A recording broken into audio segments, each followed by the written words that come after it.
ಇವತ್ತು ಸಾಮಾಜಿಕ ಜಾಲತಾಣಗಳು ಮತ್ತು ಅಂತರ್ಜಾಲ ಭಾಳ ಜನಗಳಿಗೆ ತಲುಪ್ತಾ ಇರುವಂಥ ಒಂದು ಕಾಲ. ಒಬ್ಬ ಅನಕ್ಷರಸ್ಥನು ಕೂಡ ಅಂತರ್ಜಾಲವನ್ನು ಪರಿಣಾಮಕಾರಿಯಾಗಿ ಬಳಸುವಂಥ ಒಂದು ಕಾಲಘಟ್ಟದಲ್ಲಿ ನಾವೆಲ್ಲರೂ ಕೂಡ ಇದ್ದೇವೆ. ಆ ನಿಟ್ಟಿನಲ್ಲಿ ಜನಗಳ ಜೊತೆ ಸಂಪರ್ಕ ಸಾಧಿಸೋದಕ್ಕೆ ಮತ್ತು ಜನಗಳ ಅಭಿಪ್ರಾಯವನ್ನು ರೂಪಿಸೋದಕ್ಕೆ ಮತ್ತು ಅಭಿಪ್ರಾಯಗಳನ್ನು ಗ್ರಹಿಸ್ಕೊಳ್ಳೋದಕ್ಕೆ ಈ ಥರದ ಸಂಘ ಸಂಸ್ಥೆಗಳು ಇನ್ಮೇಲೆ ಭಾಳಷ್ಟು ಬರ್ತಾ ಇರ್ತವೆ.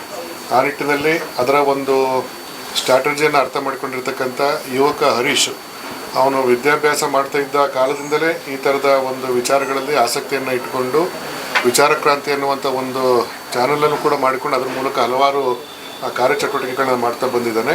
ಮತ್ತು ಅದರ ಜೊತೆಯಲ್ಲಿ ಜನಗಳ ಒಂದು ಮನಸ್ಥಿತಿಯನ್ನು ಅರಿಯುವಂಥ ಮತ್ತು ಜನರ ವಿಚಾರಗಳಿಗೆ ದನಿಯಾಗುವಂಥ ಕೆಲಸವನ್ನು ಅತ್ಯಂತ ಪರಿಣಾಮಕಾರಿಯಾಗಿ ಮಾಡ್ಕೊಳ್ತಾ ಬಂದಿರತಕ್ಕಂಥ ಒಬ್ಬ ಯುವಕ ಈಗ ಬೆಂಗಳೂರಲ್ಲಿ ಸ್ಟ್ರಾಟಜಮ್ ಮ್ಯಾಟ್ರಿಕ್ಸ್ ಅನ್ನುವಂಥ ಒಂದು ಸಂಸ್ಥೆಯನ್ನು ಸ್ಥಾಪನೆ ಮಾಡಿ ಅದರ ಕಚೇರಿಯನ್ನು ಅಧಿಕೃತವಾಗಿ ಇವತ್ತು ಉದ್ಘಾಟನೆ ಮಾಡಿರ್ತಕ್ಕಂಥದ್ದು ಒಂದು ಭವಿಷ್ಯಕ್ಕೆ ಒಳ್ಳೆಯ ಒಂದು ಪ್ರಾರಂಭ ಅಂತೇಳಿ ನಾವಾದರೂ ಕೂಡ ಭಾವಿಸ್ಕೊಳ್ತೀವಿ.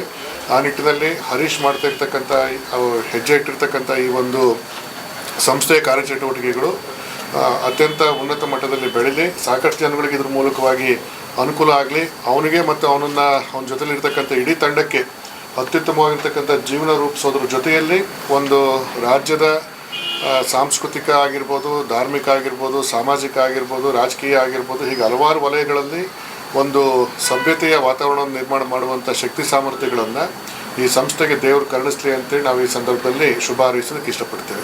ಅನ್ನುವಂತಹ ಸಂಸ್ಥೆಯನ್ನು ಹರೀಶ್ ಅವರು ಇಂದು ಉದ್ಘಾಟನೆಯನ್ನು ಮಾಡಿದ್ದಾರೆ.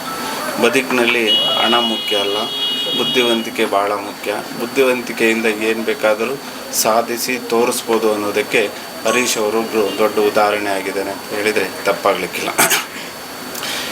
ರಾಜಕಾರಣಿ ವಿಚಾರದಲ್ಲಿ, ಎಲೆಕ್ಷನ್ ವಿಚಾರದಲ್ಲಿ ನಾವೆಲ್ಲ ಗುಜರಾತಲ್ಲಿ ಯಾರನ್ನೋ ಒಬ್ಬರು ನೆನಪು ಮಾಡ್ಕೊಳ್ತೀವಿ. ಆಮೇಲೆ BJPಯಲ್ಲಿ ಅಮಿತ್ ಶಾ ಅವ್ರನ್ನ ಭಾಳ ತುಂಬ ಚೆನ್ನಾಗಿ ಇದನ್ನು ಮಾಡ್ತಾರೆ ಅಂತ. ಆದರೆ ನಮ್ಮ ಹರೀಶ್ ಅವರು ಅಮಿತ್ ಶಾ ಅವ್ರ ರೀತಿಯಾಗಿ ಚೆನ್ನಾಗಿ ಬೆಳೀಲಿ ಅಂತೇಳಿ ಈ ಮೂಲಕ ಶುಭಾಶಯನ್ನು ಹಾರೈಸ್ತೀವಿ.